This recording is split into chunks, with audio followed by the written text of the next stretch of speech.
నాన్నగారి గురించి చెప్పారు, హరికృష్ణ గారి గురించి. కళ్యాణ్ రామ్ సినిమా విజయదశమి ఏంటి పరిస్థితి? కళ్యాణ్ రామ్ గారు అప్పుడప్పుడే అప్కమింగ్, ఆ స్టేజ్లో కళ్యాణ్ రామ్ని హ్యాండిల్ చేయాలి నందమూరి కుటుంబం. అవును. అయితే ఏంటంటే కళ్యాణ్ రామ్కి ఫస్ట్ నుంచి వాళ్ళ నాన్నగారు నాకు హీరో కాకముందే కళ్యాణ్ రామ్ని శివరామరాజు టైంలో పరిచయం చేశారు. ఇట్లా ఫారిన్ నుంచి వచ్చాడు బాబు కళ్యాణ్, అక్కడ చదువుకున్నారా? చదువుకొని వచ్చాడు, ఇది కళ్యాణ్ని ఆశీర్వదించమ్మా అంటే ఆశీర్వదించాము. అప్పటి నుంచి కూడా నన్ను ఒక నంబర్ లాగే రిసీవ్ చేసుకుంటారు. కళ్యాణ్ కానీ, ఎన్టీఆర్ కానీ, బాలయ్య బాబు కానీ, మోహన్ కృష్ణ గారు కూడా, తారక రత్నం నాన్నగారు కూడా, అలాగే రామకృష్ణ గారు, వీళ్ళందరూ బాగిదే నాకు ఫ్యామిలీ. సో అంత బాగా చేసుకుంటారు. నేను కళ్యాణ్ మేమిద్దరం చెయ్యాలి అనుకుంటూ నేను కథ తీసుకెళ్ళి చెప్పాను కళ్యాణ్ రామ్కి. అబ్బా సూపర్గా ఉంది డైరెక్టర్ గారు, ఇది కాకపోతే ఇలాంటి ప్యాటర్న్ కథ నేను రెడీ చేసి పెట్టుకున్నాను, నేను ఆ సినిమా ఆపుతా, ఇప్పుడు నేను చెప్పిన రీమేక్ తండి, మీకోసం నేను ఇది చేస్తాను, ముందు మీది చేసి తర్వాత నేను చేసుకుంటానని. విజయదశమి రైట్స్ తమిళ్లో విజయ్ చేశాడు, శివకాశి అని.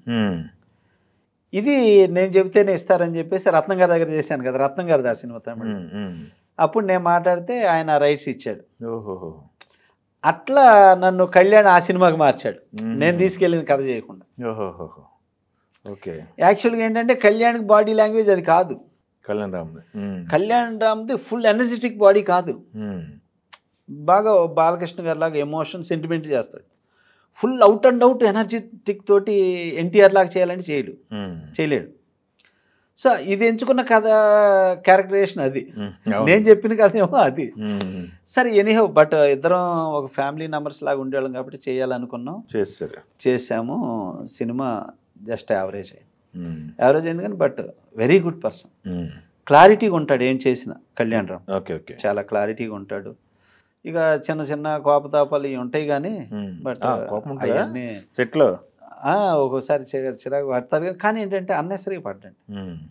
వాళ్ళు కోపడ్డారంటే దాని రీజన్ ఉంటుంది, కారణం ఉంటుంది, రీజన్ ఉంటుంది అంతే తప్ప. కాకపోతే కళ్యాణ్లో ఏంటంటే ఒక చిన్న మైనస్ ఉంది. ఏంటంటే ఒక సినిమా ఒప్పుకున్నాక డైరెక్టర్ చెప్పినట్టు చేయాలండి, నెంబర్ 1. లేదు నిన్ను నువ్వు నమ్ముకు నువ్వన్నా చేయాలి. అటు ఇటు కాకుండా చేసినప్పుడే అది పాడైపోయేది. ఇప్పుడు బాలయ్య బాబు ఎన్నో సినిమాలు చేశాడు, డైరెక్టర్ ఏం చెప్తే అది చేస్తాడు, ఇది తప్పు ఉన్నా సరే డైరెక్టర్ చెప్పాడు నేను అది చేయాలి అంతే, అదే చేస్తాడు. కళ్యాణ్ ఏంటంటే ఇటు డైరెక్టర్ చెప్పినట్టు కాకుండా అటు తను అనుకున్నట్టు కాకుండా యాక్ట్ చేస్తాడు. ఒక్కొక్కసారి పొద్దుగులు కాదు అది, ఒక్కొక్కసారి అటువంటిప్పుడే తేడా అవుతుంటుంది.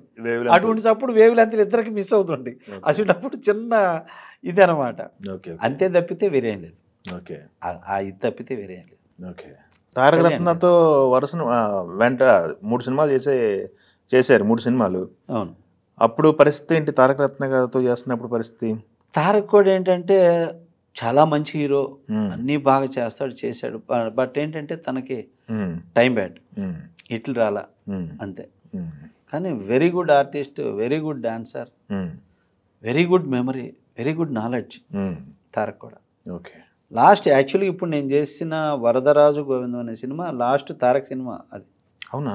తారక్ చెయ్యాలి, తారక్ అడ్వాన్స్ ఇచ్చాను.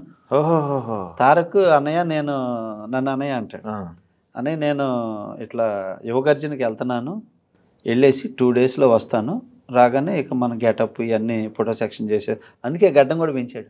గడ్డం ఉంది, బాగా గుబురు గడ్డం ఉంటుంది. చేసి కరెక్ట్గా చనిపోయాడు. బాగా ఫ్రెండ్ నాకు, చాలా బాగా. కాకపోతే అది టైం, అది వెళ్ళిపోవాల్సిన ఏజ్ కాదు, భగవంతుడు లిఖితం కదా అది. ఓకే. ఇంటికి వెళ్తుంటారా వాళ్ళ పిల్లలు కనుక అందరు పరిచయం? అంటే వాళ్ళ వైఫ్తో తక్కువ అండి, అంటే బట్ ఆవిడికి తెలుసు సముద్రాన్ని వస్తున్నాడు, కాసేపు డైరెక్టర్ గారు అంటాడు, అన్నయ్య అంటుంటాడు, ఆవిడికి తెలుసు సముద్రాకి బాగా మంచి దగ్గరగా ఉంటాడు అనేది. అట్లాగే వాళ్ళ నాన్నగారికి ఎక్కువ తెలుసు, సముద్రం అంటే బాగా ఇష్టం, ఎక్కడా లేడు తారకంటే సముద్రం దగ్గర ఉంటాడు అని వాళ్ళ నాన్నగారు అంటాడు, మోహన్ కృష్ణ గారు. సముద్రం అంటే ఆడికి బాగా ఇష్టం, సముద్రం దగ్గర ఉంటాడు అని చెప్పేసి ఓకే ఓకే. అంత ఇది అనమాట. అది నందమూరి మోహన్ కృష్ణ గారికి తెలుసు, ప్రసన్న గారికి కూడా తెలుసు, మళ్ళీ అవును ప్రసన్న అన్నయ్యకి కూడా తెలుసు. అవునవును. అట్లా. నెల రోజులు ఆయన ఫైట్ చేసి చనిపోయారు కదా.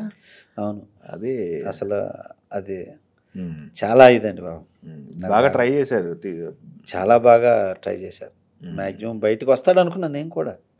అన్ని రోజులు ఉంటే డెఫినెట్గా వీళ్ళందరూ ప్రయత్నం చేస్తున్నారు, తారక రావాలి రావాలి రావాలి అనుకున్నాం కానీ. బట్ పిల్లలంటే అంత ఇష్టమా సార్, పిల్లలంటే అంత ఇష్టం. అంటే ఒకరోజు ఒక సిచ్యువేషను, తారక్ ఇట్లా ఒక చిన్న పని, ఒక మాట సహాయం చేయాలి, చేస్తే మనకి ఒక 4 crores దాకా ఇస్తారు,